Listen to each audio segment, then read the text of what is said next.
tout le monde. J'ai réfléchi à plusieurs façons de commencer cette vidéo. Et je pense pas avoir trouvé la bonne. Donc, je vais tout simplement vous raconter mon histoire, notre histoire, les faits, comme ils se sont déroulés. Mais d'abord, je voudrais commencer par nier et contredire les rumeurs les plus folles que j'ai entendues parce que ça me bouffe en fait. Et je pense que c'est à cause de ces rumeurs-là que je reçois la plupart des menaces chaque minute sur mon téléphone, sur mes réseaux. Des menaces envers ma fille. Enfin, vous connaissez. Du coup, première chose, c'est que j'ai entendu qu'il s'agirait d'une agression envers un homme, une femme et envers ses enfants, qu'on aurait tapé. Stop. Ce n'est pas vrai, c'est totalement faux. Et ce n'est même pas de ça dont nous sommes accusés. D'accord? Donc vous mettez de côté, vous enlevez la femme et les enfants, s'il vous plaît. Deuxièmement, j'ai entendu que l'histoire serait partie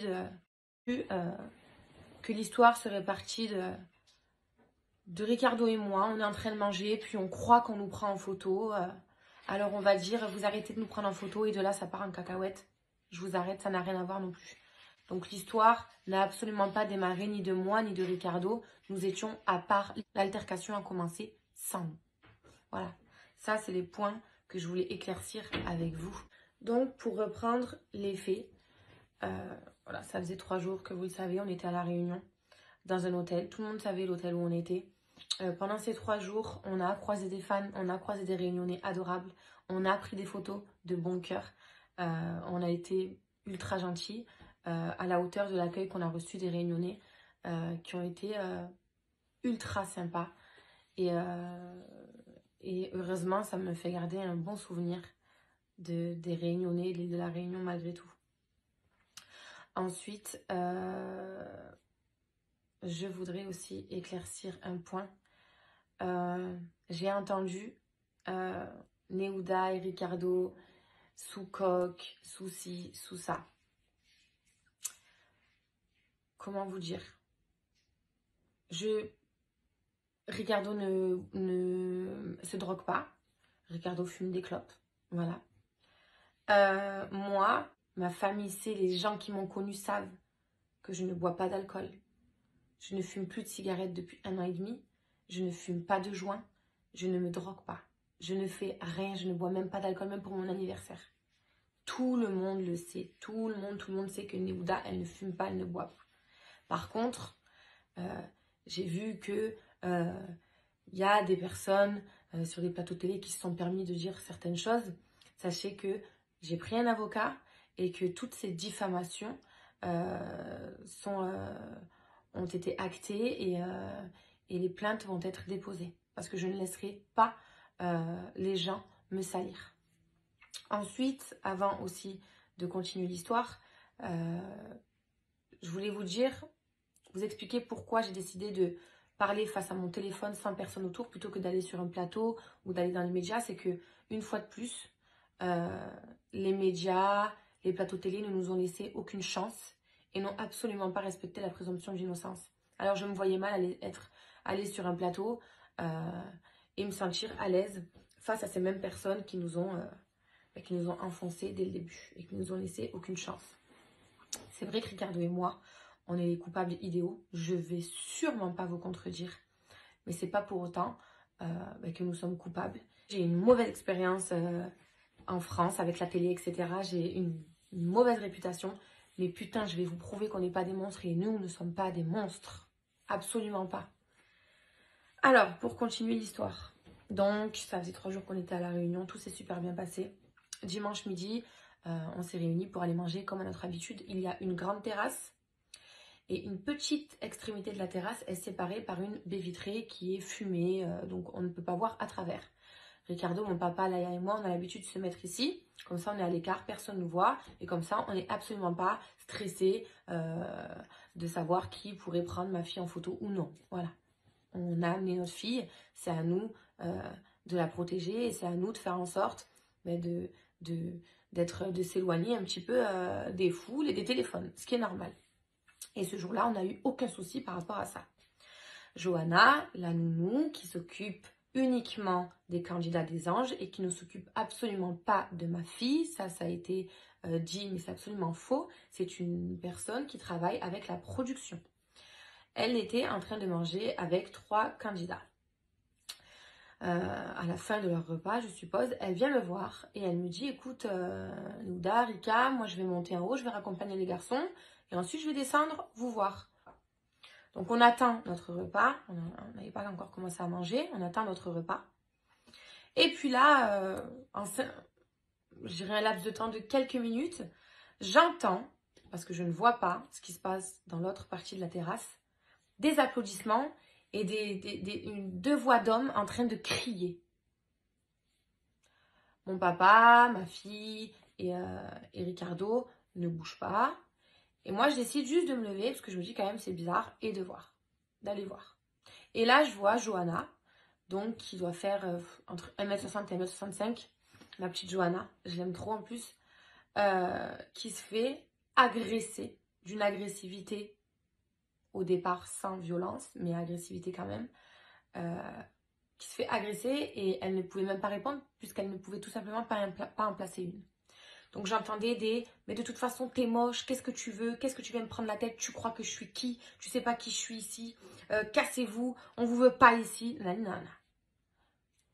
On vous veut pas ici, nanana. Tu t'adresses pas juste à Johanna là. Là t'es en train de parler t'es en train de parler des anges en fait, tout simplement. Et moi ce qui me choque, c'est le fait qu'elle est assez petite, c'est une femme, et il y a 2 hommes qui sont en train de crier dessus, en train de la rabaisser, plus les applaudissements.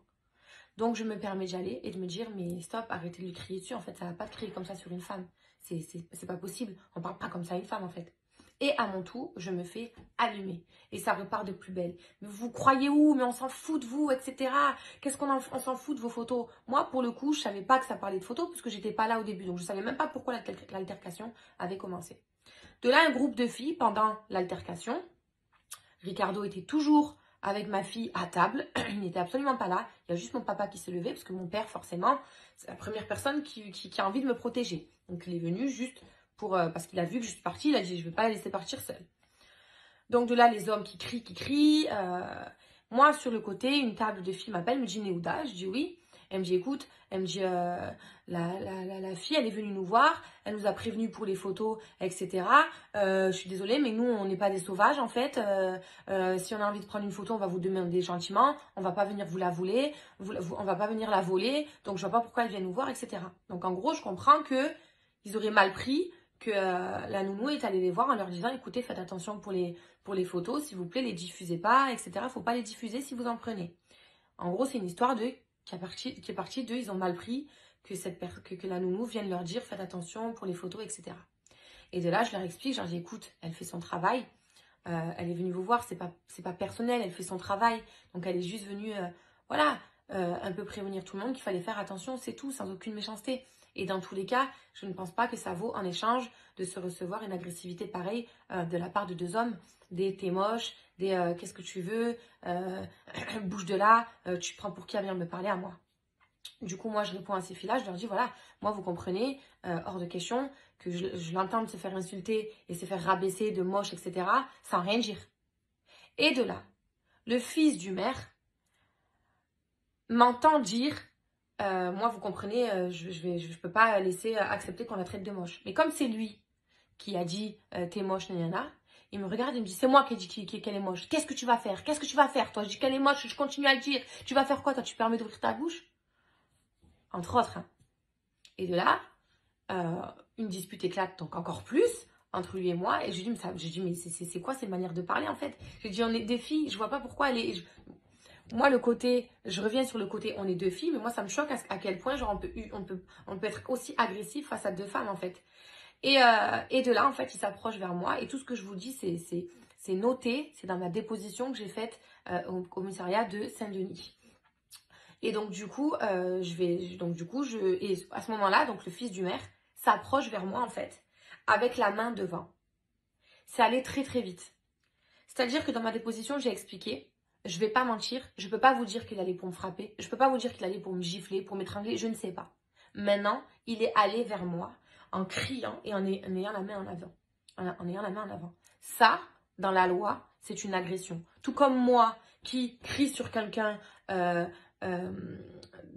l'optique d'être méchant, c'est une agression aussi.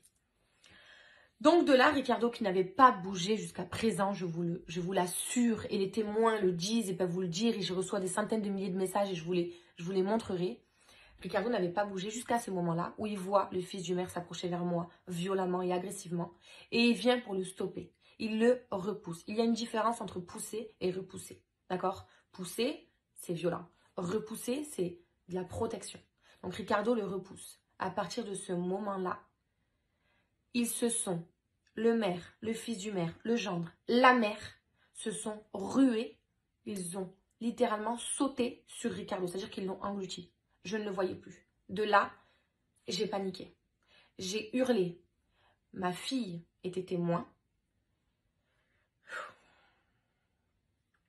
Elle a vu son père et elle criait « Arrêtez, arrêtez » avec sa petite voix. Voilà. Ensuite, mon père, qui a 65 ans, est rentré dedans pour essayer de... Moi, j'avais envie, mais putain, c'était violent, en fait. Donc, j'avais envie de rentrer, mais je pouvais pas, j'arrivais pas, en fait. Mon père, lui, qui a 65 ans, il a essayé de sortir Ricardo. Il a fini par réussir avec de l'aide. Donc ensuite, certaines personnes me diront, oui, mais on voit ça, ça. Alors, dans les vidéos, à un moment donné, évidemment, vous apercevez Ricardo bouger. Il n'est pas resté comme ça, en fait. Il a tout fait pour se défendre face à 5 personnes. L'agression vient du fils du maire.